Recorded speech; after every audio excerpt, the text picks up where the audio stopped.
නමස්කාර වේවා බුදුරුවනට සැමදා බුදු හිමි සරණ යමි.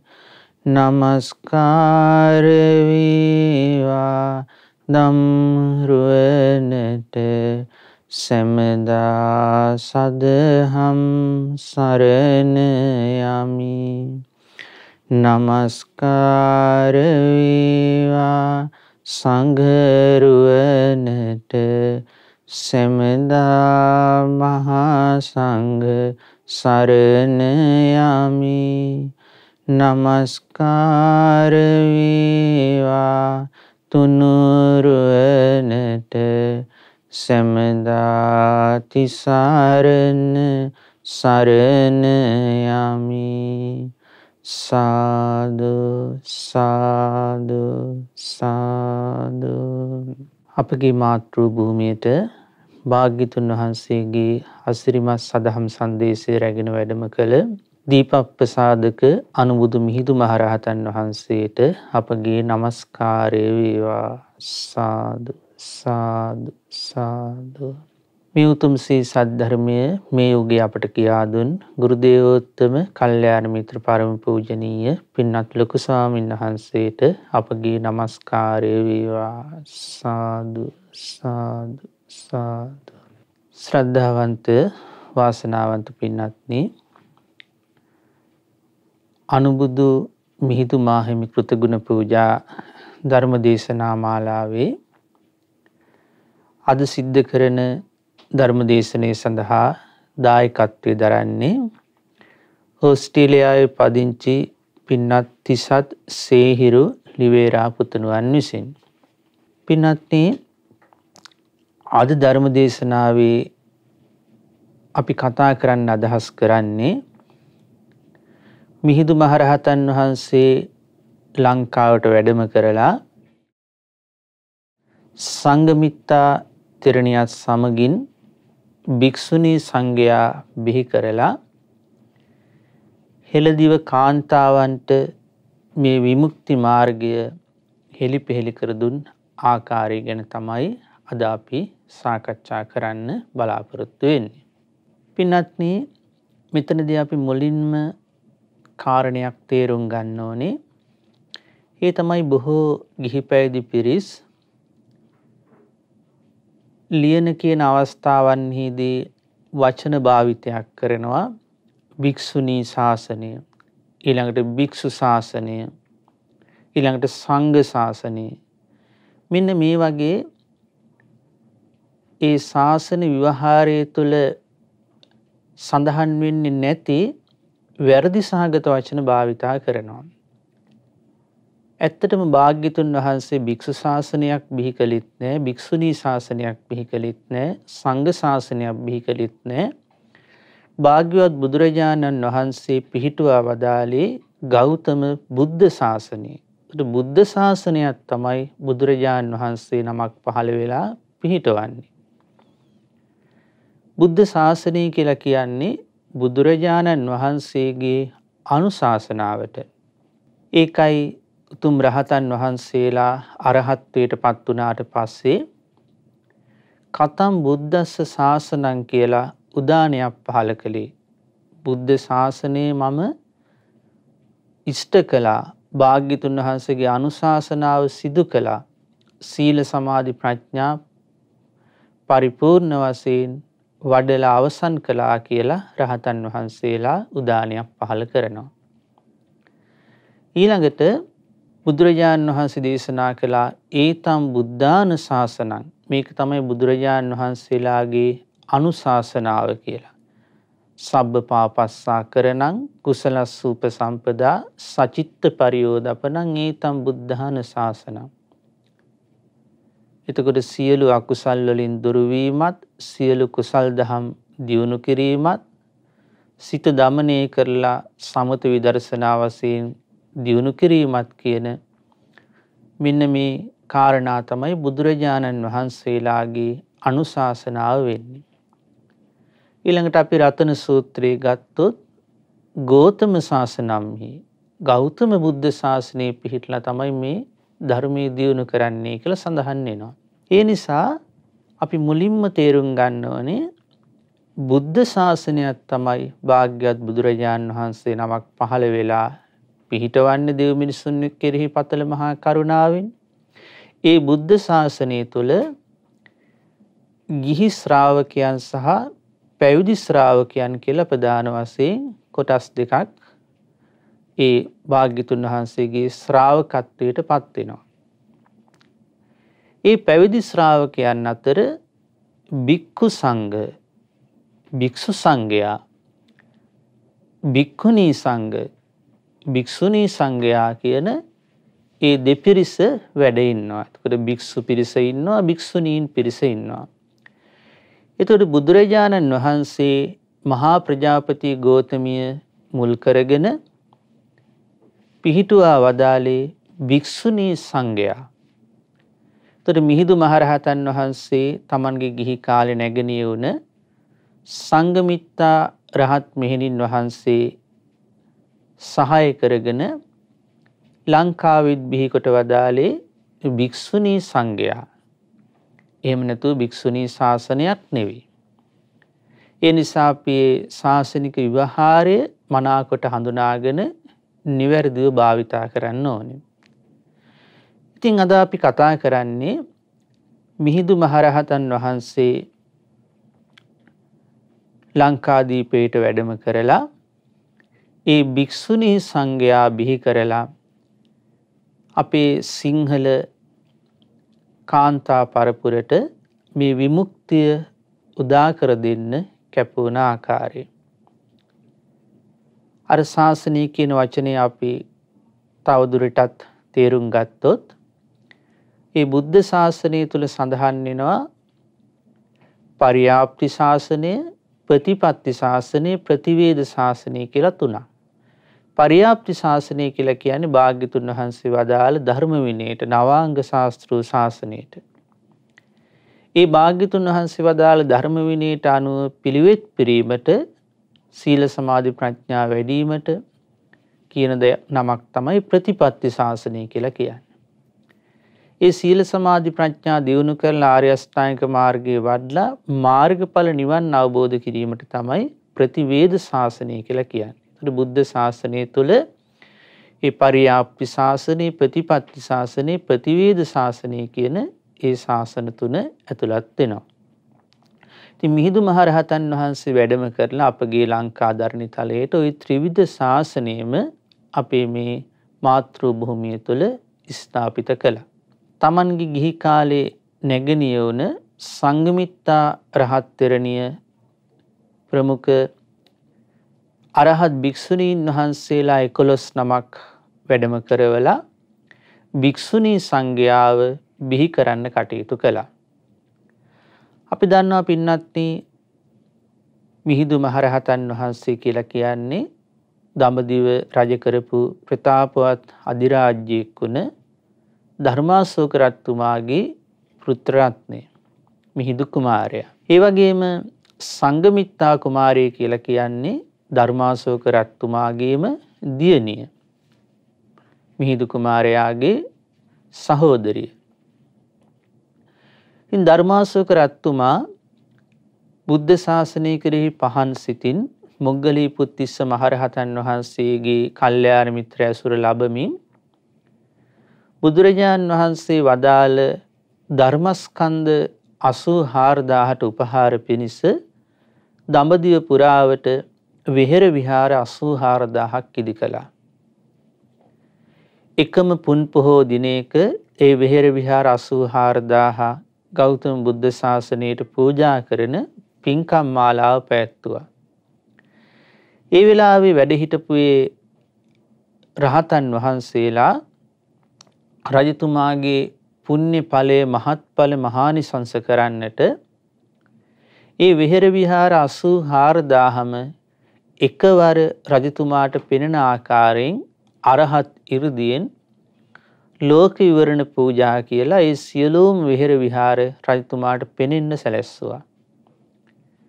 ඒ වෙලාවේ රජතුමා අප්‍රමාණ ප්‍රීතියකටපත් වෙලා මොග්ගලීපුත්තිස්ස මහරහතන් වහන්සේගෙන් විමසා සිටියා ස්වාමීනි මොග්ගලීපුත්තිස්සයන් වහන්සේ මේ වගේ විහාර ආරාම පූජාවක් කළ මම දැන් බුද්ධ ශාසනයට ඥාතිත්වයක් තියෙන ශාසනික උරුමයේ තියෙන කෙනෙක් නේද කියලා ඇහුවා. ඒ වෙලාවේ මොග්ගලීපුත්තිස්ස මහරහතන් වහන්සේ ප්‍රකාශ කළා පින්වත් රජතුමනි මේ වගේ 84000ක් විහාර එකම දවසක බුද්ධ ශාසනයට පූජා කිරීමක් භාග්‍යතුන් වහන්සේ ජීවමාන කාලෙවත් තිබුණේ නැහැ. සිද්ධ වුණේ නැහැ. නමුත් මේ විහාර 84000 මේ විදිහට පූජා කළත් ඔබ තාම බුද්ධ ශාසනයට ප්‍රත්‍යදායකයෙක් පමණයි, සිව්පසේ දන් දෙන කෙනෙක් පමණයි, ඥාතිත්වයක් හෝ උරුමයක් ඔබට තාම නැහැ කිව්වා. ඒ වෙලාවේ ධර්මාශෝක රජතුමා විමසා සිටියා ස්වාමීනි මොග්ගලීපුත්තිස්සයන් වහන්සේ ශාසනයට ඒ වගේ ඥාතිත්වයක් ශාසනික උරුමයක් මං ගොඩනගා ගන්නේ කොහොමද?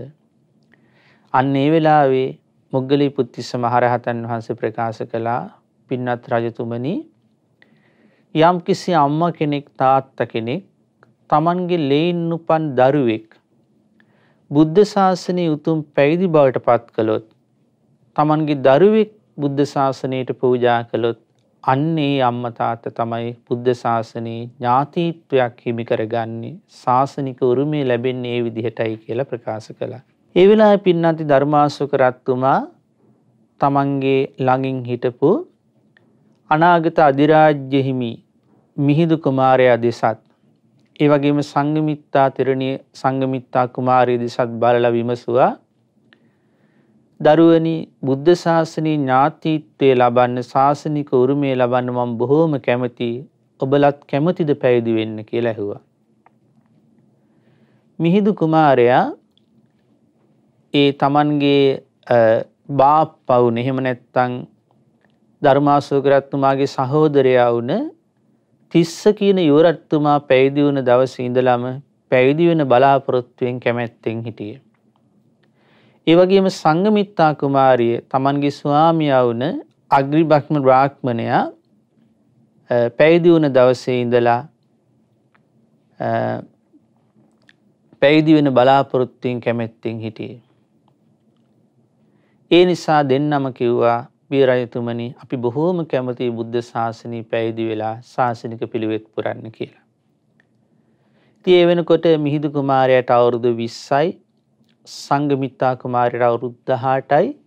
ඒ දෙදෙනාම බොහෝ පුද සත්කාර මැද රාජකීය පෙරහැරකින් රැගෙන ගිහිල්ලා ධර්මාශෝක රජතුමා බුද්ධ ශාසනය උතුම් පැවිදි බව පිණිස ශාසනයට පූජා කළා. ඉතින් මිහිඳු කුමාරයා මොග්ගලීපුත්තිස්ස මහරහතන් වහන්සේගේ උපාධ්‍යයත්වයෙන් මහාදේව කියන මහරහතන් වහන්සේගේ ආචාර්යත්වයෙන් උතුම් පැවිදි බව ලැබුවා. පැවිදි වන දවසේම උතුම් උපසම්පදාවත් ලැබුවා. ඒ උපසම්පදා මාලකයේදීම මහා පින් නැති මිහිඳු ස්වාමීන් වහන්සේ උතුම් අරහත්ත්වයේ සාක්ෂාත් කරලා මිහිඳු මහරහතන් වහන්සේ බවට පත් වුණා. සංඝමිත්තා කුමාරිය ධම්මපාලා කියන භික්ෂුණිය උපාධ්‍යත්වයේ වැඩ ඉන්නේ නැද්දී ආයුපාලී කියන භික්ෂුණිය ආචාර්යත්වයේ වැඩ ඉන්නේ නැද්දී තමයි උතුම් පැවිදි බිමටපත් උනේ. ඒ රහත් භික්ෂුණීන් වහන්සේලා ගාව නොබෝ කලකින්ම උතුම් අරහත්ත්වයේ සාක්ෂාත් කරලා නිකලෙස් මුනිවරියක් බවට පත් වුණා. ඊට පස්සේ මිහිඳු මහරහතන් වහන්සේ අවුරුදු 3ක් වගේ කෙටි කාලයක් ඇතුළත විනය පිටකයේ සූත්‍ර පිටකයේ අභිධර්මයේ කියන සියලුම බුදු වදන් අටුවා සහිතව හදවතේ දරාගත්තා, මතකේ රඳවාගත්තා. ඒ වගේම සංඝමිත්තා රහත් තෙරණියත් ඒ ධර්ම විනය ඉතා හොඳින් ප්‍රගුණ කරලා මතකේ දරාගත්තා.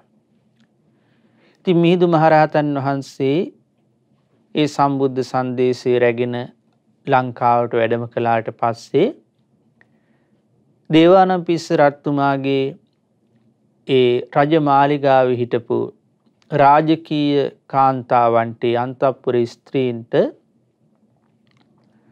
විමානවත්තු සහ ප්‍රේතවත්තු කියන ඒ භාග්‍යතුන් වහන්සේගේ බුද්ධ දේශනා කියා දුන්නා. අකුසලයත් එහි විපාකයත් ප්‍රේතවත්තු ඇසුරින් ඉස්මතු කළා. පිනත් එහි විපාකයත් විමානවත්තු ඇසුරින් ඉස්මතු කළා. ඊට පස්සේ සත්‍ය සංයුත්තෙන් චතුරාර්ය සත්‍ය ධර්මයේ දේශනා කරද්දී ඒ අනුලා බිසව ප්‍රදාන ඒ 500ක් පිරිස උතුම් සෝතාපන්න ඵලය සාක්ෂාත් කළා. ඉදිරි දිනවලදී ධර්ම ප්‍රචාරක කටයුතු සිද්ධ කරගෙන යද්දී තවත් ඒ රජමාලිගාවේ හිටපු තවත් ඒ රාජකීය කාන්තාවන් 500ක් ධර්ම අවබෝධ කළා. ඉතින් මේ විදිහට මාර්ගඵල ලැබපු ඒ අනුලා බිසව ප්‍රදානී දහසක් වූ කාන්තා පිරිස මිහිඳු මහරහතන් වහන්සේගෙන් ඉල්ලා සිටියා, ස්වාමීනි මිහිඳු මහරහතන් වහන්සේ අපිවත් මේ ගෞතම බුද්ධ ශාසනයේ පැවිදි කරන්න අපිත් බොහෝම කැමති භික්ෂුණීන් බවට පත් වෙන්න කියලා. ඒ වෙලාවේ මිහිඳු මහරහතන් වහන්සේ දේවානම්පිය්‍ය රජතුමා ප්‍රදානී පිරිසට දැනුම් දුන්නා. ඒ කාන්තාවන් පැවිදි කිරීම සහ උපසම්පදා කිරීම භික්ෂූන්ට විතරක් කරන්න පුළුවන් එකක් නෙවෙයි. ඒක භික්ෂුණීනුත් සම්බන්ධ වෙලා උබතෝ සංඝයාගෙන්, මේ කියන්නේ භික්ෂු සංඝයාගෙනුත් භික්ෂුණී සංඝයාගෙනුත් කියන දෙපිරිසෙන්ම භික්ෂුණියක් උපසම්පදා වෙන්න ඕනේ. ඒක භාග්‍යතුන් වහන්සේ මහා ප්‍රජාපති ගෞතමියට පැවිදි උපසම්පදාව ලබා දෙන වෙලාවේ පනවා වදාළ ඒ අෂ්ටගරු ධර්ම වලින් එකක්. ඒ නිසා මේ කාන්තාවන් පැවිදි කිරීම, ඊළඟට උපසම්පදා කිරීම, ඒ ධර්ම විනය හැදෑරවීම, අදාළ විනය කටයුතු සිද්ධ කිරීමේ සියල්ලට භික්ෂුණීන් වහන්සේලා වැඩ ඉන්න ඕනේ. ඒ නිසා මාගේ නැගණිය වුණ සංඝමිත්තා තෙරණිය වඩම්මලා අපි ඒ කටයුතු සිද්ධ කරමු කියලා දන්වා සිටියා. ඒ වගේ මේ සංඝමිත්තා රහත් තෙරණිය වැඩම කරද්දී භාග්‍යතුන් වහන්සේ සම්බුද්ධත්වයේ පිණිස පිටදී වදාළ ඒ විජයශ්‍රී ජයශ්‍රී මහා බෝරජාණන් වහන්සේගේ දක්ෂිණ ශාඛාවත් ලංකාවට වැඩම කරගෙන යමු කියලා යෝජනා කළා. ඊට පස්සේ මෙන්න මේ පණිවිඩය ධර්මාශෝක රජතුමාට යවන්නට දේවානම්පිය්‍ය රජතුමා අදහස් කළා. අරිට්ඨ කියන අමාත්‍යතුමා ප්‍රදාන රාජකීය දූත පිරිසක් අතේ. ඒකට අරිට්ඨ කුමාරයාගෙන් මේ කටයුත්ත කරන්න පුළුවන්ද කියලා අහපුවාම ඒ අරිට්ඨ කුමාරයා කිව්වා, මම මේ සංදේශය අරගෙන ගිහිල්ලා ධර්මාශෝක රජතුමාට දන්වලා ඒ කටයුතු සිද්ධ කරලා ආපහු ලංකාවට ආවට පස්සේ මටත් ගෞතම බුද්ධ ශාසනයේ පැවිදි වෙන්න ඔබතුමා අවසර දෙනවා නම් මම මේ කටයුත්ත කරන්නම් කිව්වා. ඉතින් රජතුමා ඒ සඳහා අවසරය ලබා දුන්නා. මේ රාජකීය දූත මෙහෙවර අවසන් කරලා නැවත පැමිණලා බුද්ධ ශාසනයේ පැවිදි වෙන්න මම ඔබට අවසර ලබා දෙනවා, ආශිර්වාද කරනවා කියලා. ඊට පස්සේ පින්වත්නි, ඒ අරිට්ඨ ඇමතිතුමා මිහිඳු මහරහතන් වහන්සේගේ පණිවිඩයත් අරගෙන දේවානම්පිය්‍ය රජතුමාගේ රාජකීය සංදේශයත් අරගෙන දඹදිව් තලයට ගියා. වප්මස පුරපක්ෂයේ දෙවනි දිනේදී තමයි ලංකාවෙන් පිටත් උනේ. ඉතින් මිහිඳු මහරහතන් වහන්සේගේ අරහත් 이르දියෙන් අදිෂ්ඨාන බලයෙන් එදිනම සමුද්‍රය තරණය කරලා දඹදිව පාටලිපුත්‍ර නගරයට සැපත් වුණා. ඉතින් ඒ කටයුතු සිද්ධ කරනතුරු අනුලා දේවිය ප්‍රදානී 500ක් රාජකීය කාන්තාවනුත්, ඒ වගේම අනිකුත් අන්තපුර කාන්තාවන් 500 දෙනාත් දස සීලේ සමාදන් වෙලා කසාවත් පොරවගෙන ගෞතම බුද්ධ ශාසනයේ පිරිසිදු පැවිදි උපසම්පදාව අපේක්ෂාවෙන් නගරයේ එක්තරා ස්ථානයක වාසය කළා. ඒ වාසය කළ ස්ථානය හඳුන්වනවා උපාසිකා විහාරය කියලා. ඒ වාසය කළේ දෝල කියන ඇමතිතුමා තමන්ගේ නිවසේ සකස් කරපු ඒ රම්‍ය වූ ආරාමයක තමයි වැඩ හිටියේ. ඒ ආරාමයේ උපාසිකා විහාරය කියලා ප්‍රසිද්ධ වුණා. ඉතින් පින්වත්නි අරිට්ඨ අමාත්‍යතුමා ධර්මාශෝක රජතුමා මුණ ගැහිලා ඒ සංදේශය දැනුම් දුන්නා. ඒ වගේම සංඝමිත්තා රහත් තෙරණියත් මුණ ගැහිලා ගෞරවයෙන් වන්දනාමාන කරලා ඒ මිහිඳු මහරහතන් වහන්සේගේ පණිවිඩය දැනුම් දුන්නා. ඒ වෙලාවේ ධර්මාශෝක රජතුමා තමන්ගේ ගිහි කල දියණිය වුණ සංඝමිත්තා රහත් තෙරණිය බැහැ දැකලා වන්දනා කරලා ඊටාම සංවේගයෙන් මෙන්න මෙහෙම ප්‍රකාශ කළා. පින්වත් මෑණියන් වහන්සේ, ඔබත් මට දකින්න නැති වුණොත් මට ඒක ලොකු සංවේගයක්. මාගේ පුත්‍රරත්නය වුණ මිහිඳු මහරහතන් වහන්සේත් ලංකාවට වැඩම කළා. ඒ වගේම මාගේ මුණුපුර වුණ ඔබගේ පුත්‍ර වූ සුමන සාමණේරයන් වහන්සේත් ලංකාවට වැඩම කළා. ඒ ප්‍රිය විප්‍රයෝගයෙන් දුකටපත් වෙලා ඉන්න මට ඔබතුමියත් අනාගතයේ දකින්න නැති වුණොත්, ඔබතුමියත් ලංකාවට වැඩම කළොත් ඒක දරා ගන්න බැරි වෙයි කියලා ප්‍රකාශ කළා. ඒ වෙලාවේ පින්වත්නි සංඝමිත්තා රහත් තෙරණිය ප්‍රකාශ කරනවා, පින්වත් රජතුමනි, මාගේ සහෝදර වූ මිහිඳු මහරහතන් වහන්සේගේ වචනයට මං ගෞරව කරන්න ඕනි. ඒ ලංකාවට වඩින්න කියලා මට එවලා තියෙන පණිවිඩය මම යටහත් පහත් බවින් පිළිගන්න ඕනේ.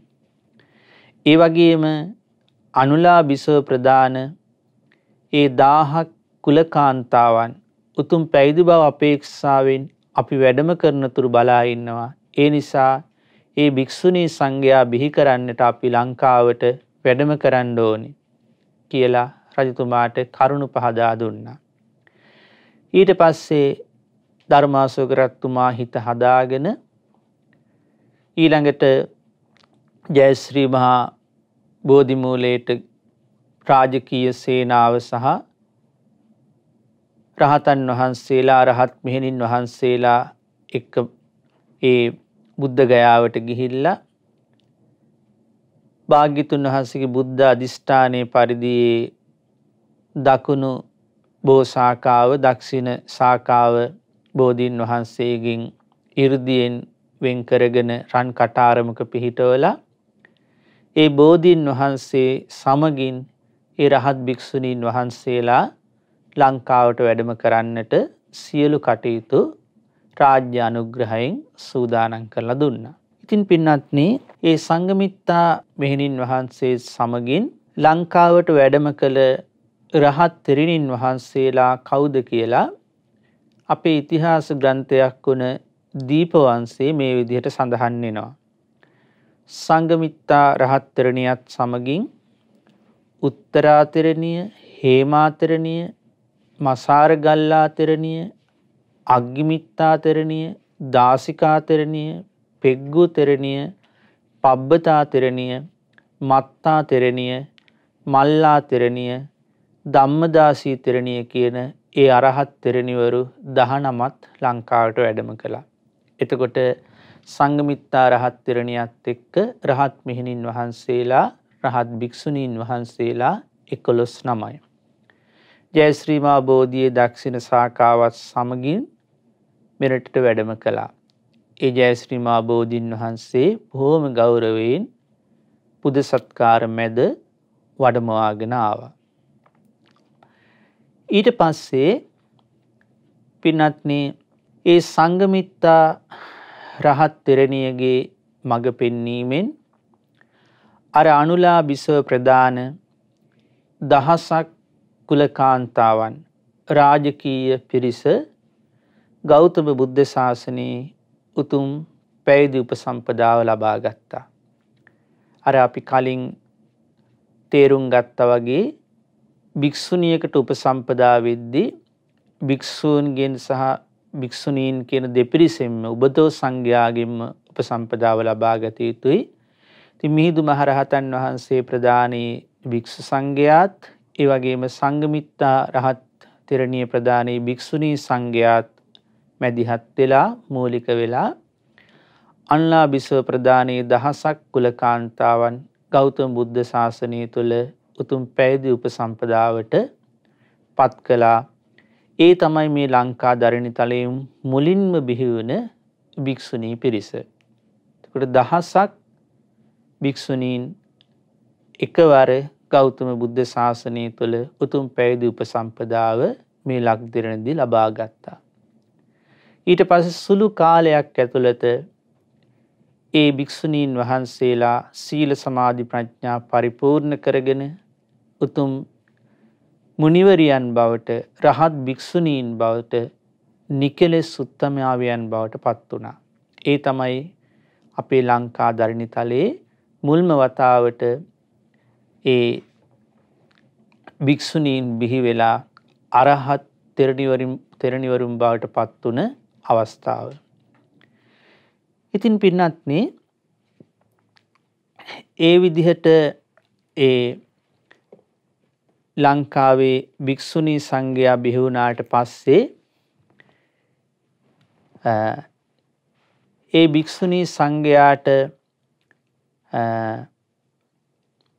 විනය පිටකය, ඒ වගේම සූත්‍ර පිටකය, ඒ වගේම අභිධර්ම පිටකයේ ප්‍රකරණ 7 කියන මේ උතුම් බුද්ධ වචනය, නවාංග ශාස්ත්‍ර ශාසනය, පර්යාප්ති ශාසනය හොඳට පුහුණු කෙරෙව්වා, ඉගෙනුවා. ඒ සංඝමිත්තා රහත් තෙරණිය ප්‍රදාන ඒ ප්‍රදාන භික්ෂුණීන් පිරිස හොඳට ඒ අලුතෙන් පැවිදි වෙන උපසම්පදා වෙන ලාංකීය භික්ෂුණීන්ට හොඳට ඒ ධර්ම විනය ප්‍රගුණ කෙරෙව්වා. ඊළඟට ශාසනික පිළිවෙත් පුරන්නට අවවාද අනුශාසනා දුන්නා, මඟ පෙන්වුවා. ප්‍රතිවේද ශාසනයේ සාක්ෂාත් කරන්නට, මාර්ගඵල නිවන් ලබන්නට අවශ්‍ය සියලු උපකාර ශාසනික වශයෙන් ලබා දුන්නා. ඒතර ඒ සංඝමිත්තා රහත් තෙරණියත් පරියාප්ති ශාසනය, ප්‍රතිපත්ති ශාසනය, ප්‍රතිවේද ශාසනය කියන මේ ත්‍රිවිධ ශාසනය නගා සිටවන්න විශාල මෙහෙවරක් මේ ලංකා ධරණිතලයේ තුල සිද්ධ කළා. ඉතින් සඳහන් වෙනවා ඒ විදිහට ඒ කටයුතු කරද්දී ලංකාවෙන් බිහි වුණ ඒ භික්ෂුණීන් වහන්සේලා අතර නොඑක් දක්ෂතා ඇති ධර්මදර විනයදර වික්ත ප්‍රතිබල භික්ෂුණීන් වහන්සේලා බිහි වුණා. විනය පිටකේ ඊටාම හොඳට දරාගත්ත ඒ විනය පිටකයේ අනිත් භික්ෂුණීන් වහන්සේලාට මනවින් ප්‍රගුණ කරවන, ඒ වගේ මේ විනය තුල හික්මෙමින් මහත් වූ ආදර්ශයක් සපයන උතුම් භික්ෂුණීන් වහන්සේලා ඉඳලා තියෙනවා. ධම්මපාලා තෙරණිය, නරමිත්තා තෙරණිය කියන ඒ භික්ෂුණීන් වහන්සේලා විනයෙහි තාම විශාරදව කටයුතු කරලා තියෙනවා. ඒ වගේම ඒ භික්ෂුණීන් වහන්සේලා අතර උතුම් දූතාංග සමාදන් වෙලා ඒ දුතගුණ හේතුවෙන් බොහොම සම්භාවනීයත්වයට, පූජනීයත්වයට පත් වෙලා වැඩ හිටපු තෙරණියක් ඉඳලා තියෙනවා, මහිලා තෙරණිය කියලා. ඒ වගේම ඊටාම හොඳින් ධර්මයේ දරාගත්ත සූත්‍ර පිටකයත් අභිධර්ම පිටකයත් ඊටා හොඳින් දරාගෙන අනිත් භික්ෂුණීන් වහන්සේලාට ධර්මයේ කියා දෙන ධර්මදර වික්ත ප්‍රතිබල භික්ෂුණීන් වහන්සේලා ඉඳලා තියෙනවා. සද්ධම්මනන්දී තෙරණිය, සෝමා තෙරණිය, කිරිද්දි තෙරණිය, දාසිකා තෙරණිය, ධම්මා තෙරණිය, සෝබනා තෙරණිය, ඒ වගේම ධම්මතාපසා තෙරණිය, සාතා තෙරණිය, කාලි තෙරණිය, උත්තරා තෙරණිය කියන මේ තෙරණිවරු බොහෝම ධර්මී දක්ෂව ධර්මදර භික්ෂුණීන් වහන්සේලා හැටියට, වික්ත ප්‍රතිබල භික්ෂුණීන් වහන්සේලා හැටියට අනිත් භික්ෂුණීන් වහන්සේලාටත් ඒ වගේම ගිහි උපාසක උපාසිකාවන්ටත් ඒ ධර්මය හොඳට කියලා දීලා තියෙනවා. ඒ ධර්මය හොඳට ප්‍රගුණ කරවලා තියෙනවා. ඒ වගේම දීපවංශයේ සඳහන් වෙනවා සද්ධර්ම වංශයේ ඊටාම දක්ෂ වූ බොහෝම ප්‍රසිද්ධ භික්ෂුණියක් වැඩ ඉඳලා තියෙනවා සුමනා තෙරණිය කියලා. ඒ වගේම 20000ක් පමණ විශාල භික්ෂුණීන් වහන්සේලාට ධර්ම විනය ප්‍රගුණ කරවමින් ශාසනික පිළිවෙත් පුරන්න අවවාද අනුශාසනා කරමින් වැඩ හිඳපු ප්‍රධාන තෙරණිවරු දෙනමක් ඉඳලා තියෙනවා උත්තරා භික්ෂුණිය සහ රෝහණා භික්ෂුණිය කියලා.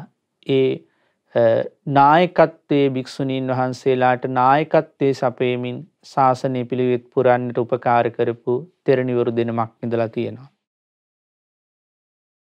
ඉතින් ඒ විශාල භික්ෂුණීන් වහන්සේලා පිරිසකට ඒ ධර්ම විනය උගන්වමින් ශාසනික පිළිවෙත් පුරන්න උපකාර කරලා තියෙනවා. ඒ වගේම අපගේ සංඝමිත්තා රහත් මෙහෙණින් වහන්සේ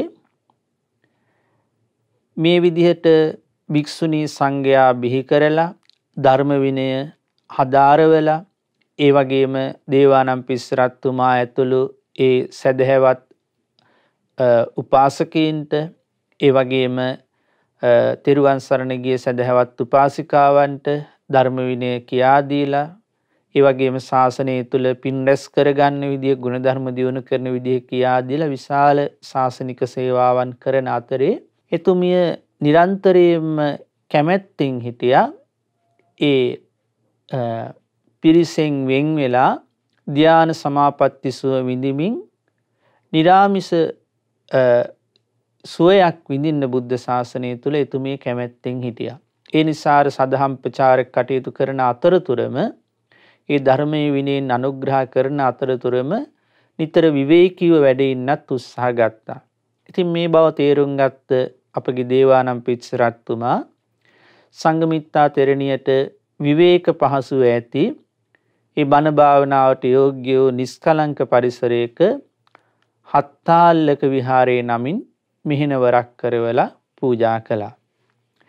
ඒ වගේම පින්වත්නි අපගේ සංඝමිත්තා රහත් තෙරණිය මේ විදිහට භික්ෂුණී සංඝයා බිහි කරලා අප්‍රමාණ වූ ශාසනික සේවාවන් සිද්ධ කරලා උත්තිය රජතුමාගේ 9 වෙනි රාජවර්ෂයේදී ඒ කියන්නේ දේවානම්පියතිස්ස රජතුමාගේ සහෝදරයා තමයි උත්තිය කුමාරයා. දේවානම්පියතිස්ස රජතුමාගෙන් පස්සේ උතුම් රාජ්‍යත්වයට පත් වුණා. ලංකාදීපේ රාජ්‍යත්වයට පත් වෙලා උතුම් ශාසනික සේවාවන් සිද්ධ කළා. මිහිඳු මහරහතන් වහන්සේ පිරිනුවන් පෑවේ ඒ උත්තිය රජතුමාගේ 8 වෙනි රාජ්‍ය වර්ෂයේදී. එතකොට මිහිඳු මහරහතන් වහන්සේට උපසම්පදාවෙන් වස් 60ක් ඒ වගේම උපතින් අවුරුදු 80ක්. ඉතින් මිහිඳු මහරහතන් වහන්සේ පිරිනුවන් පාලා හරියටම අවුරුද්දකට පස්සේ උත්තිය රජතුමාගේ 9 වෙනි රාජ්‍ය වර්ෂයේදී ඒ ලංකාවේ බුද්ධ ශාසනයේ බබළුවමින් වැඩ සිටිය භික්ෂුණී සංඝයාට මහා අනුග්‍රහයක් සිද්ධ කළ උත්තම ගුණැති සංඝමිත්තා රහත් තෙරණියත් පිරිනුවන් පෑවා. ඉතින් උත්තිය රජතුමා මිහිඳු මහරහතන් වහන්සේට සෙයින්ම පුද සත්කාර පවත්වලා ආදාහන පූජෝත්සවයේ සිද්ධ කරලා ඒ සංඝමිත්තා රහත් තෙරණියගේ ධාතුන් වහන්සේලා වඩා හිඳවලා සෑයකුත් ඉදි කළා. ඉතින් මේ විදිහට ලංකාවේ භික්ෂුණී සංඝයා බිහි කරන්න මූලිකත්වයේ ගත් මහා අනුග්‍රහයන් සිද්ධ කළ ඒ සංඝමිත්තා රහත් තෙරණියත් ඒ වගේ මේ සංඝමිත්තා රහත් තෙරණිය සමගින් වැඩම කළ අනිකුත් රහත් තෙරණිවරුනුත් ඒ ආයුෂ අවසන්න අනුක්‍රමයෙන් පිරිනුවන් පෑවා. නමුත් ඒ භික්ෂුණී සංඝයා බිහිකොට ඒ ඇති කරපු ධර්මාලෝකය එහෙමත් නැත්නම් ඒ කාන්තාවන්ට විමුක්ති මාර්ගය විවර කරලා දීලා ශාසනීය පිළිවෙත් පුරන්න අවස්ථාව සලස්වලා තිබුණේ ශාසනික ප්‍රබෝධය අතුරුදහන් වෙලා ගියේ නෑ. දුටුගැමුණු රජතුමාගේ කාලේ අපේ ගාමිණී අබේරත්තුමා ඉදි කරපු මුල්ම විහාර කර්මාන්තය තමයි මිරිසවැටිය. ඒ මිරිසවැටි සෑරජානන් වහන්සේ විවෘත කරන පින්කමට භික්ෂුණීන් වහන්සේලා 90000ක් වැඩම කළා කියලා මහා වංශයේ සඳහන් වෙනවා. ඒ වගේම ගාමිණී අබේරත්තුමා ස්වර්ණමාලී මහා සෑය ඉදි කරන්න කටයුතු කරද්දී ඒ සමාරම්භක පුණ්‍ය උත්සවයට වැඩම කළ භික්ෂුණීන් වහන්සේලා 14000 පියදස්සී මහරහතන් වහන්සේ ධර්මයේ දේශනා කරද්දී ස්වර්ණමාලී සෑ මළුවේදී උතුම් මගඵල සාක්ෂාත් කළා කියලා සඳහන් වෙනවා. එතකොට එහෙමනම් මේ සංඝමිත්තා රහත් තෙරණිය ආරම්භ කළ මේ භික්ෂුණී සංඝ පරපුර දහස් ගණනින් ව්‍යාප්ත වෙලා බොහෝ පිරිසකට ශාසනික පිළිවෙත් පුරන්න තෝතැන්නක් බවට පත් වුණා ලංකාවේදීත්. ඒ කියන්නේ ඉන්දියාවේ දඹදිව භික්ෂුණීන් වහන්සේලා සීල සමාධි ප්‍රඥා පුරලා උතුම් අරහත්ත්වයේ සාක්ෂාත් කරමින් මගඵල සාක්ෂාත් කරමින් බුද්ධ ශාසනය තුල යම් සාන්තියක් සැනසෙල්ලක් ලැබුවද ඒ සාන්තිය සැනසෙල්ල ලංකාවේ කාන්තා පරපුරටත් ඒ විදිහටම ලබා දෙන්න සංඝමිත්තා රහත් තෙරණිය මූලිකත්වයේගෙන කටයුතු කරලා තියෙනවා. ඉතින් පින්වත්නි, ඒ ශාසනික ප්‍රබෝධය නිසා ඒ භික්ෂුණීන් වහන්සේලාගේ ඇවතුම් පැවතුම් වලට වතපිළිවෙතට ඒ ශාසනික ප්‍රතිපදාවට පැහැදිලා රජවරුන්ගේ දියණිවරු ඒ වගේම රජ බිසෝවරු ඒ සියලු සැප සම්පත් අතහැරලා භික්ෂුණීන් විදිහට පැවිදි වෙලා තියෙනවා. දීපවංශයේ සඳහන් වෙනවා කාවන්තිස්ස රජතුමාට දැන් ගැමණු කුමාරයා සහ තිස්ස කුමාරයා කියන පුතණුවන් ඉන්න අතරේ දියණිවරු දෙදෙනෙක් ඉඳලා තිනවා මහිලා සමන්තා කියලා. ඒ දියණිවරු දෙදෙනාත් භික්ෂුණී සංඝයා අතරේ පැවිදි වෙලා තියෙනවා. උතුම් අරහත්ත්වයේ සාක්ෂාත් කරලා තියෙනවා. ඒ වගේම කාවන්තිස්ස රජතුමාගේ පුරෝහිත බ්‍රාහ්මණයාගේ දියණිය ගිරිකාලි කුමාරිය භික්ෂුණියක් විදියට පැවිදි වෙලා අරහත්ත්වයේ සාක්ෂාත් කරලා බොහොම බහුශ්‍රෘත ධර්මදර භික්ෂුණියක් විදියට වැඩ ඉඳලා තියෙනවා. ඒ වගේම කාවන්තිස්ස රජතුමාගේ මුත්ත කියන අමාත්‍යවරයාගේ දියණියරුන් වුණ දාසි කාලි ඒ වගේම සුබ්බපාපිකා සබ්බපාලී කියන කුමාරිවරු භික්ෂුණී සංඝයා වෙත ඇවිල්ලා උතුම් පැවිදි උපසම්පදාව ලැබලා භික්ෂුණීන් විදිහට පිළිවෙත් පුරලා උතුම් අරහත්ත්වයේ සාක්ෂාත් කරලා තියෙනවා. ඉතින් ඒ කාලෙ පින්නත්නි මේ ලංකාවේ ඇති වුණ මේ ශාසනික ප්‍රබෝධය නිසා ඒ භික්ෂුණී සංඝයා බිහි වෙලා මේ වගේ කාන්තාවන් විමුක්ති මාර්ගයේ ගමන් කරද්දී ඊට උපකාරී වෙන්නට ඒ ශාසනික ප්‍රබෝධයට එකතු වෙන්නට දඹදිවින් මහාරුහා සීවලී කියන ප්‍රධාන තෙරණිවරු දෙදෙනා සමගින් 20000ක් භික්ෂුණීන් ලංකාවට වැඩම කරලා තියෙනවා. ඒ භික්ෂුණීන් වහන්සේලාත් ධර්ම විනය ප්‍රගුණ කරවමින් ශාසනික ප්‍රතිපත්ති පුරන්නට උපකාර කරමින් ලංකාවේ භික්ෂුණී සංඝයා සෝභමාන කරමින් වැඩ ඉඳලා තියෙනවා. පින්වත්නි, අනුරාධපුර යුගයේ උතුම් පැවිදි බව ලබාගත්තේ කාන්තා පිරිස ජීවිත පරිත්‍යාගයෙන් ශාසනයේ හැසිරීලා පිළිවෙත් පුරලා උතුම් අරහත්ත්වයේ සාක්ෂාත් කරගත් අවස්ථා ගැන ඉතා පැරණි බණ කතා වගේ අපේ අතීත ශාසනික ප්‍රවෘත්තීන් දැක්වෙන පොත්වල සඳහන් වෙනවා. එක්තරා අවස්ථාවක භික්ෂුණී පිරිසක් ගඟක පැන් පහසු වෙමින් ඉන්නේ නැද්දි කිඹුලෙක් දිය යටින් ඇවිල්ලා ඒ පැන් පහසු වෙමින් හිටපු භික්ෂුණියක්ව ගැඹුරු දියට ඇදගෙන යනවා. ඒ වෙලාවේ ඒ ආසන්නයේ හිටපු එක්තරා ශක්ති සම්පන්න පුරුෂයෙක් ගන්ධියට පැනලා පිහියකුත් අතේ අරගෙන අර කිඹුල දිහාට පීනගෙන යද්දී අර භික්ෂුණිය දැන් ඒ කිඹුලාගේ මාරාන්තික ග්‍රහණයට අහු වෙලා මාරාන්තික තුවාල ලැබලා ඉන්නේ නැද්දිත් කියනවා පින්නත ඔබ මාගාවට සමීප වෙන්න එපා. ඔබ පුරුෂයෙක්. මම ගෞතම බුද්ධ ශාසනයේ උපසම්පදාවලත් භික්ෂුණියක්. පුරුෂයෙක් භික්ෂුණියක් ස්පර්ශ කරන්න කැප නැහැ. මංගාවට ලං වෙන්න එපා කියලා අර මරණයේ ඉදිරියේදී පවා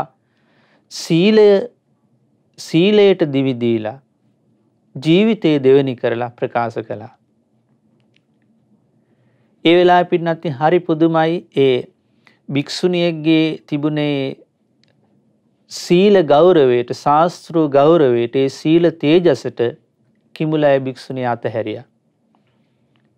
ඊට පස්සේ භික්ෂුණිය බොහොම අමාරුවෙන් ගොඩ බිමට පීනලා ඇවිල්ලා ඒ වෙලාවෙම පළඟක් බැඳගෙන වාඩි වෙලා ගම් යූරේ ඒ මාරාන්තික තුවාල වලින් වේදනා විඳිද්දි ශරීරයෙන් ලේ ගලද්දි හොඳට හිත සතිපට්ඨානය තුල පිහිටවලා ඒ ඉරියව්වෙදිම උතුම් අරහත්ත්වේ සාක්ෂාත් කරලා තියෙනවා. ඉතින් මේ වගේ ඊටාම වීරියෙන් සිහිනුවණින් ජීවිත පරිත්‍යාගයෙන් ධර්මයට දීපුදා හැසිරුණ භික්ෂුණීන් වහන්සේලා ලංකාවේ වැඩ ඉඳලා තියෙනවා. පින්වත්නි ඒ විදිහට භික්ෂුණී සංඝයා පිළිවෙත් පුරමින් තමනුත් බුද්ධ ශාසනය තුල පිහිටක් පිළිසරණක් ලබා ගන්න අතරේ අන් අයටත් මේ ධර්මය කියා දීලා අන් අයවත් මේ ධර්මයේ තුල සමාදන් කරවලා අන් අයවත් මේ ගුණ ධර්මයන්හි පිහිටවලා ශාසනික වශයෙන් උපකාර කරන්න ගොඩක් මහන්සි අරගෙන තියෙනවා. ඒ භික්ෂුණී සංඝයාගේ කල්යාණ මිත්‍ර ඇසුර නිසා බොහෝ පිරිසක් ධර්මයේ හැසිරීලා පින් රැස් කරගෙන ගුණ ධර්ම දියුණු කරගෙන ශාසනික පිළිවෙත් පුරලා ධර්ම අවබෝධ කරලා තියෙනවා. පින්වත්නි ඒ අතරේ ඒ සිංහල භික්ෂුණීන් වහන්සේලා ලංකාවෙන් බිහි වුණ භික්ෂුණීන් වහන්සේලා ධර්ම දූත සේවාවල යෙදිලා ඒ වගේම වෙනත් දේශවලට වැඩම කරලා ඒ රටවල භික්ෂුණීන් වහන්සේලා බිහි කරන්නට කටයුතු කරපු අවස්ථාත් ඉතිහාස පොත්පත්වල සඳහන් වෙනවා. මහානාම රජතුමාගේ කාලේ ඒ කියන්නේ බුදුරජාණන් වහන්සේ පිරිනිවන් පාලා බුද්ධ වර්ෂ 974ක් වගේ ගත වුණ කාලෙදී ලංකාවේ හිටපු දේවසාරා කියන භික්ෂුණිය තවත් භික්ෂුණීන් වහන්සේලා 21 නමක් සමගින් චීනයට වැඩම කරලා තියෙනවා. ඒ කාලේ හිටපු නන්දී කියලා නැවපතියෙක්ගේ උපකාරය ඇතුව නැවකින් චීනයට වැඩම කළාට පස්සේ ඒ වෙනකොට චීනයේ යුවාන් චියා කියන අධිරාජ්‍යයා තමයි චීනය පාලනය කරමින් හිටියේ. ඒ කාලේ චීනයේ නැන්ජින් කියන නුවර චිම්ප්‍රාං කියන ආරාමේ 300ක් විතර සාමණේරයන් වහන්සේලා උපසම්පදා බලාපොරොත්තුවෙන් වැඩ ඉඳලා තියෙනවා. ඉතින් මේ දේවසාරා භික්ෂුණිය ප්‍රධාන ලාංකීය භික්ෂුණීන් 21 නමක් වැඩම කළාට පස්සේ බොහෝම ගෞරවයෙන් පිරිඅරගෙන මහත් හරසර දක්වලා රාජකීය අනුග්‍රහයත් ඇතුව ඒ චීන සාමණේරයන් වහන්සේලා ඒ ලාංකීය භික්ෂුණීන්ගෙන් තමයි උතුම් උපසම්පදාව ලබාගෙන තියෙන්නේ. ඒ වෙනකොට සංඝවර්මන් තෙරුන් කියන මහ තෙරුන් වහන්සේ ඒ චීනයේ දහම් ප්‍රචාරක කටයුතු වල යෙදී ඉඳලා තියෙනවා. එතකොට ඒ සංඝවර්මන් තෙරුන් වහන්සේ ප්‍රධාන භික්ෂු සංඝයාගෙනුත් ඒ වගේම දේවසාරා භික්ෂුණිය ප්‍රධාන සිංහල භික්ෂුණීන් වහන්සේලාගෙනුත් තමයි මේ 300ක් සාමණේරී පිරිස උතුම් උපසම්පදාව ලබාගෙන තියෙන්නේ. එතකොට මේ ලාංකීය භික්ෂුණීන් වහන්සේලා ඒ වගේ ජාත්‍යන්තර ධර්මදූත සේවාවලටත් මැදිහත් වෙලා ඒ සේවාවල් සිද්ධ කරන්න අපකැප වෙලා තියෙනවා. ශාසන ධර්මයන්හි යෙදෙමින් ඒ ශාසනය බබළුවන්නට භික්ෂුණී සංඝයා කටයුතු කරද්දී ඊට විශේෂිත වූ රාජ්‍ය අනුග්‍රහයන් ලබා දුන්න රජවරු කීප දෙනෙක් ගැනම අපේ ඉතිහාස පොත්වල මහා වංශයේ වගේම දීප වංශයේ සඳහන් වෙනවා. භාතිකාබේ රජතුමා, ඒ වගේම මකලන්තිස්ස රජතුමා, මහදලියමාන රජතුමා, ඒ වගේම බාතික තිස්ස රජතුමා කියන මේ සදහැවත් රජවරු. අපි දන්නවා දේවානම්පියතිස්ස රජතුමා බොහෝ අනුග්‍රහයන් සිද්ධ කළා භික්ෂුණී සංඝයා උදෙසා. එතකොට ඒ අතරේ මේ නම් සඳහන් කරපු රජවරුත් ඒ භික්ෂුණීන් වහන්සේලාට අවශ්‍ය කරන මෙහෙණවර ඉදි කරමින්, ආරාම ඉදි කරමින්, ඒ වගේම චීවර, පිණ්ඩපාත, සේනාසන, ගිලන්පස කියන මේ සිව්පසය පූජා කරමින් ඒ භික්ෂුණී සංඝයාට සුවසේ බුද්ධ ශාසනය තුළ පිළිවෙත් පුරන්න උපකාර කරලා තියෙනවා. ඒ වගේම මුගලන් රජතුමා, අග්බෝ රජතුමා, පළවෙනි මිහිඳු රජතුමා, දෙවෙනි දප්පුල රජතුමා, ඒ වගේම හතරවෙනි මිහිඳු රජතුමා කියන මේ ශාසන මාමක ශ්‍රද්ධාවන්ත රජවරු ඒ මෙහෙණින් වහන්සේලාට වැඩ ඉන්න විශේෂයෙන් ආරාම ඉදි කරලා දීලා තියෙනවා. එතකොට මේ මෙහෙණින් වහන්සේලාට සුවසේ බණ භාවනා කරන්න, ඒ වගේම ධර්ම විනය ඉගෙන ගන්න, ඒ වගේම ගිලන් භික්ෂුණීන්ට ප්‍රතිකාර කරන්න, ඒ වගේ මේ භික්ෂුණීන්ට සූත්‍ර දේශනා, ඒ වගේම විනය සාමූහිකව සජ්ජායනා කරන්න, මේ හැම දෙයකටම පහසුකම් ඇති සක්මන් මළු, භාවනාසන, ඒ වගේම දිවා ස්ථාන, රාත්‍රී ස්ථාන, කියන්නේ දිවා කාලයේ දහම් කටයුතු කරගන්න පුළුවන් ස්ථාන, රාත්‍රියේදී ඒ අවශ්‍ය කරන සජ්ජායනා, වන්දනා, මාන ආදිය සිද්ධ කරන ස්ථාන, ඒ සියල්ලක්ම බොහොම අපකැප වෙලා ඉදි කර දෙන්නට ඒ ශ්‍රද්ධාවන්ත රජවරු කටයුතු කරලා තියෙනවා. ඒ වගේම දෙවැනි අග්බෝ රජතුමාගේ රාජ්‍ය කාලයේදී ඉන්දියාවේ කලිඟු රටේ රජ කරපු රජතුමාගේ රාජකීය බිසව, අග බිසව ලංකාවට ඇවිල්ලා මේ භික්ෂුණී සංඝයාගේ පිළිවෙත් ගැන පැහැදිලා, මේ ශාසනික ප්‍රබෝධය ගැන පැහැදිලා ලංකාවට ඇවිල්ලා උතුම් පැවිදි උපසම්පදාව ලබාගෙන ලංකාවේ වැඩ ඉඳලා තියෙනවා. ඒ වගේම ජෙට්ටතිස්ස කියන රජතුමාගේ අගබිසව ඒ රාජකීය සම්පත් අතහැරලා භික්ෂුණීන් වෙත ගිහිල්ලා පැවිදි උපසම්පදාව ලබාගෙන ශාසනික පිළිවෙත් පුරලා ධර්මයෙන් රැකවරණය හදාගෙන තියෙනවා. ඒතර එහෙනම් මේ පින්නතුන්ට හොඳින් තේරෙනවා ඇති ඉන්දියාවේ හිටපු රජවරුන්ගේ බිසවරු පවා ලංකාවට ඇවිල්ලා පැවිදි උපසම්පදාව ලබා ගත්තා නම්, ඊට පස්සේ ලංකාවේ රජ කරමින් හිටපු රජවරුන්ගේ බිසවරු ඒ රාජකීය සැප සම්පත් අතහැරලා පැවිදි වුණා නම් මොනතරම් නිර්මලව, මොනතරම් ශාසනික වශයෙන් ප්‍රතිපත්ති ගරුකව ඒ භික්ෂුණී සංඝයා වැඩ ඉන්නේ නැද්ද? ඒ නිසයි ඒ සැප සම්පත් අතහැරලා භික්ෂුණීන් අතර පැවිදි වෙලා ශාසනික පිළිවෙත් පුරන්නට ඒ බිසවරුන්ගේ හිත නැමුනි. ඉතින් පින්වත්නි, මේ විදිහට ඒ භික්ෂුණීන් වහන්සේලා කටයුතු කරමින් ශාසනික ප්‍රබෝධයක් ලංකා පුරා අනුරාධපුර යුගයේ පවත්වමින්, තමනුත් ධර්මයේ හැසිරෙමින්, භාග්‍යතුන් වහන්සේගේ ධර්මයේ ගිහි පැවිදි පිරිසට අනුකම්පාවෙන් කියා දෙමින් කටයුතු කළ ඒ යුගයේ බොහෝ පිරිසක් ගෞතම බුද්ධ ශාසනයෙන් රැකවරණ හදාගත්තා, පින්ඵල නෙලා ගත්තා. මේ අතරේ ඒ අනුරාධපුර යුගයේ අවසාන භාගයේදී ඒ ඉන්දියාවෙන් එල්ල වුණ ආක්‍රමණ, ඒ වගේම ලංකාවේ විටින් විට සිද්ධ වුණේ බැමිණිටියා සාය ආදී දුර්භික්ෂයන්, ඊළඟට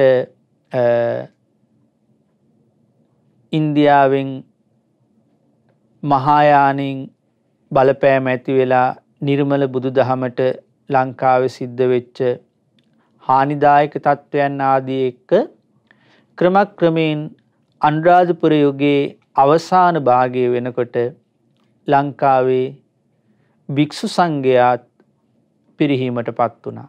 විජේබාහු රජතුමාගේ කාලය වෙනකොට ලංකාවේ එකම උපසම්පදා භික්ෂුවක්වත් සොයාගන්න බැරි මට්ටමට ශාසනික පරිහානි සිද්ධ වෙච්ච කාලයක් තිබුණා. එතකොට ඒ අවධිය වෙනකොට අර ඊටාම යහපත්ව පැවති ප්‍රතිපත්ති ගරුකව පැවති භික්ෂුණී සංඝයාත් ඒ අවධිය වෙනකොට ක්‍රමක්‍රමයෙන් ඒ පරිහානියටපත් වෙලා අභාවයටපත් වුණා. අනුරාධපුර යුගයේ අවසාන කාලය වෙනකොට. ඉතින් විජේබාහු රජතුමා රාමඤ්ඤ දේශයෙන් පිරිසිදු උපසම්පදාව වඩම්මලා පිරිසිදු උපසම්පදා භික්ෂු පිරිසක් ඇති කරන්න කටයුතු කරලා තියෙනවා. හැබැයි භික්ෂුණීන් සම්බන්ධයෙන් එහෙම විශේෂයෙන් පිරිසිදු උපසම්පදා භික්ෂුණීන් නැති කරන්න උත්සාහයක් ගත්තා කියලා සඳහන් වෙන්නේ නැහැ. ශාසනික ඉතිහාසයේත් ඒ වගේම අපගේ හෙළදිව ඉතිහාසයේත් අනුරාධපුර යුගයෙන් පස්සේ භික්ෂුණී සංඝයා ගැන විශේෂ සඳහනක්, ඒ වගේ මේ භික්ෂුණී සංඝයා පිළිවෙත් පුරපු ආකාරයක් සඳහන් වෙන්නේ නැහැ. ඒ නිසා අනුරාධපුර යුගයේ අවසාන භාගය වෙනකොට භික්ෂුණී සංඝයා ලංකාවෙන් අභාවයටපත් වෙන්නේ නැති කියලා තමයි ඉතිහාසඥයින්, ඒ වගේම ශාසනික ඉතිහාසය ගැන පොත්පත් ලියූ වික්ත ලේඛකයන් සඳහන් කරන්නේ. ඒ කෙසේ වෙතත් සංඝමිත්තා රහත් තෙරණිය වැඩම කරලා භික්ෂුණී සංඝයා බිහි කරලා ඒ ඇති කරපු ශාසනික ප්‍රබෝධය අපේ රටේ වනිතා පරපුරට, කාන්තාවන්ට විශාල සහනයක්, ආරක්ෂාවක්, රැකවරණයක් හදලා දුන්නා. ඒ භික්ෂුණීන් වහන්සේලා අතර නිකලෙස් ගුණ දැරු රහත් භික්ෂුණීන් බොහෝ සෙයින් වැඩ හිටියා. මගපලලාභී උතුම් ගුණ දැරු භික්ෂුණීන් වහන්සේලා බොහෝ සෙයින් වැඩ හිටියා. ඒ වගේම ධර්මදර, විනයදර, වික්ත ප්‍රතිබල භික්ෂුණීන් වහන්සේලා වැඩ හිටියා. විශාල වශයෙන් ශාසනික සේවාවන් සිද්ධ කළ උතුම් භික්ෂුණීන් වහන්සේලා වැඩ හිටියා. ඉතින් මේ සියලුම භික්ෂුණීන් වහන්සේලාට ඒ ශාසනික ප්‍රතිඵල සාක්ෂාත් කරන්නට, ගෞතම බුද්ධ ශාසනය තුළ සදාතනික රැකවරණය ලබන්නට මගෙහිලි පෙහෙලි කළේ, ඒ සඳහා අවස්ථාව උදා කරලා දුන්නේ දීපප්‍රසාදක අනුබුදු මිහිඳු මහරහතන් වහන්සේමයි. ඒ තමන් වහන්සේගේ ගිහි කල නැගණිය වූ සංඝමිත්තා රහත් තෙරණියත් සමගින් ඒ කාන්තා විමුක්තියට අවශ්‍ය කරන පරිසරය සකස් කරලා. ඒ නිසා අනුබුදු මිහිඳු මහරහතන් වහන්සේගේ ගුණ සමරන මේ අවධියේදී අපි මේ භික්ෂුණී සංඝයා බිහි කරලා කාන්තා විමුක්තිය උදෙසා ඒ මහා කල්යාණ මිත්‍රයන් වහන්සේ අපට සිද්ධ කළ සේවාව විශේෂයෙන් අපි සිහිපත් කරන්න ඕනේ. ඒ වගේම ගෞරවයෙන් අපි සිහිපත් කරන්න ඕනේ. ඒ වගේම මේ උතුම් ශාසනික සේවාවට මූලිකත්වයේ ගත්ත සංඝමිත්තා රහත් තෙරණියගේ ගුණ අපි විශේෂයෙන් සිහිපත් කරන්න ඕනේ, ගෞරවයෙන් සිහිපත් කරන්න ඕනේ, කළ ගුණ දන්න සත්පුරුෂයන් හැටියට. ඒ නිසා ඒ ලංකාදීපයට වැඩම කරලා සියලු ශාසනික දායාදයන් ලබා දෙන අතරේ භික්ෂුණී සංඝයා බිහි කරන්නටත් අප කැප වී කටයුතු කළ උත්තම මිහිඳු මහරහතන් වහන්සේට අපගේ নমස්කාරය වේවා. ඒ උත්තම සංඝ මිත්තා රහත් තෙරණියට අපේ උපහාරය වේවා. සියලු දෙනාටම තෙරුවන් සරණයි. නමෝ බුද්ධාය. පින්වත්නි, අද දවසේ මේ මිහිඳු මාහිමි කෘතගුණ පූජා ධර්ම දේශනාව සඳහා අනුග්‍රාහක දායකත්වයේ දරන්නේ ඕස්ට්‍රියාවේ පදිංචි පින්වත් තිසත් සේහිරු ලිවේරා පුතණුවන් විසින් සඳහන් කරලා තියෙන අය පුතා වයස අවුරුදු 7ක පින්වත් දරුවෙක් කියලා. ඉතින් මේ තිසත් සේහිරු ලිවේරා පුතණුවන්ට නිදුක් නිරෝගී සුවපත් භාවයේ දීර්ඝායුෂ ප්‍රාර්ථනා කරලා අධ්‍යාපන කටයුතු සාර්ථක වීම පිණිස සිත පැතීම පිණිස තමයි සුජීවත්ව වාසය කරන MD/CS ජයන්ති මෑණියන් සහ පවුලේ සියලු දෙනාමත් එක්කාසු වෙලා ඒ කටයුතු සිද්ධ කරන්නේ. ඒ පවුලේ සියලු දෙනාටමත් නිදුක් නිරෝගී සුවපත් භාවයේ පිණිස දීර්ඝායුෂ පිණිස සිත පැතීම සඳහා. ඉතින් මේ පින්නතුන් බලාපොරොත්තු වෙනවා රැස් කළ ධර්ම දානමය පින සියලු පින් කැමති දේවරුන්ට අනුමෝදන් කරන්නට. සක් දෙවිඳුන් සතරවරම් දේවරුන් සෙන්පති දේවරුන් ඇතුළු සදෙව්ලොව වාසී සියලු පින් කැමති දේවරුන්ට මේ පින් අනුමෝදන් වෙත්වා. බ්‍රහ්ම කායික දේවරුන්ට මේ පින් අනුමෝදන් වෙත්වා. සුමන සමන් දේදුන් කතරගම දේදුන් ඇතුළු භූමස්ත දිව්‍ය මණ්ඩල වලට මේ පින් අනුමෝදන් වෙත්වා. පුණ්‍යානුමෝදනාවෙන් සතුට සිත් ඇති දේව බමුණුගේ ධාර්මික ආශිර්වාදයේ රැකවරණේ සියලු දෙනාගේම ජීවිතවලට සලසත්වා. ඒ දේව බමුණුද චතුරාර්ය සත්‍ය අවබෝධයෙන් සැනසීම උදා කරගනිත්වා. සාදු සාදු සාදු. කල්යාණ මිත්‍ර ගුරු දේවෝත්තම පින්වත් ලොකු ස්වාමීන් වහන්සේට මේ සියලු පින් අනුමෝදන් වෙත්වා. නිදුක් නිරෝගී සුවපත් භාවයේ චිරජීවනයේ සැලසෙත්වා. ගුරු දේවෝත්තම කල්යාණ මිත්‍ර පින්වත් ලොකු ස්වාමීන් වහන්සේට අප අතර চিරාත් කාලයක් වැඩ වාසය කරමින් ලෝක ශාසනික සේවාවන් සිද්ධ කරන්නට උතුම් චතුරාර්ය සත්‍ය ධර්මය අවබෝධ කරගන්නට වාසනාව උදා වේවා. සාදු සාදු සාදු. ඒ වගේම මිය පරලොව ගිය රාණි ලිවේරා මෑණියන්ටත් කේ.ඩී. නෙවිල් එඩ්වින් පෙරේරා පියාණන්ටත් මේ පින් අනුමෝදන් වෙත්වා. දායකත්වයේ දරූ සියලුම පින්නතුන්ගේ නමිනුත් නොඑක ආකාරයෙන් උදව් උපකාර කළ සියලු පින්නතුන් නමිනුත් අනන්ත සසර පුරාවට මිය පරලොව ගිය සියලුම ඥාති හිත මිත්‍රාදීන්ට මේ පින් අනුමෝදන් වෙත්වා. සසර ජීවිත සුවපත් වෙත්වා. ඉක්මන් ජීවිතයකදීම ධර්මාවබෝධයෙන් සැනසෙන්නට වාසනාව උදා වේවා. සාදු සාදු සාදු. ඒ වගේම ඒ වයස අවුරුදු 7ක් වෙන තිසත් සේහිරු ලිවේරා පුතණුවන්ටත් ඒ වගේම සුජීවත්ව වාසය කරන MD/CS ජයන්ති මෑණියන්ටත් පවුලේ සියලුම දෙනාටත් දායකත්වයේ දරූ සියලු පින්නතුන්ටත් එම පවුල්වල සියලු සමාජිකයින්ටත් නොඑක ආකාරයෙන් උදව් උපකාර කළ සියලු දෙනාටමත් නිදුක් නිරෝගී සුවපත් භාවයේ චිරජීවනයේ සැලසෙත්වා. තම තමන් සිද්ධ කරන අධ්‍යාපන කටයුතු රැකී ආරක්ෂා කටයුතු ආදී ඒ යහපත් කටයුතු සාර්ථක වීම පිණිස මේ පින හේතුපකාර වෙත්වා. ඒ වගේම සීක බල ධර්මයන් වඩා දියුණු කරගෙන උතුම් චතුරාර්ය සත්‍ය ධර්මය අවබෝධ කරගන්න මේ පින හේතුපකාර වේවා. සාදු සාදු සාදු. ඒ වගේම මහමෙවුනා අසපු වාසී කල්යාණ මිත්‍ර සියලුම පින්වත් ස්වාමීන් වහන්සේලාටත් ලංකාවාසී ලෝකවාසී සිල් ගුණ දම් දියුණු කරන සියලු ශ්‍රාවක සංගරුවනටත් අනගාരികා මෑණියන් වහන්සේලාටත් පැවිදි අපේක්ෂක දූ පුතුන්ටත් මේ පින් එකලෙසම අනුමෝදන් වෙත්වා. සුවසේ ගෞතම බුද්ධ ශාසනය තුළ පිළිවෙත් පුරමින් ලෝක ශාසනික සේවාවන් පවත්වමින් උතුම් චතුරාර්ය සත්‍ය ධර්මය අවබෝධ කරගන්න වාසනාව උදා වේවා. සාදු සාදු සාදු. ශ්‍රද්ධා මාසික ධර්ම දාන සමාජිකයින්ටත් ඒ වගේම ශ්‍රද්ධා කාර්ය මණ්ඩලයේ සියලු දෙනාටත් මේ ධර්ම දානමේ පින නිදුක් නිරෝගී සුවපත් භාවයේ පිණිස උතුම් ධර්මාභෝධයේ පිණිස හේතුපකාර වේවා. සියලු දෙනාටම තෙරුවන් සරණයි. නමෝ බුද්ධාය. මෙවැනි වටිනා ධර්මදේශනා නැරඹීමට ශ්‍රද්ධා YouTube චැනලය සබස්ක්‍රයිබ් කර සීනුව ලකුණ ඔබන්න.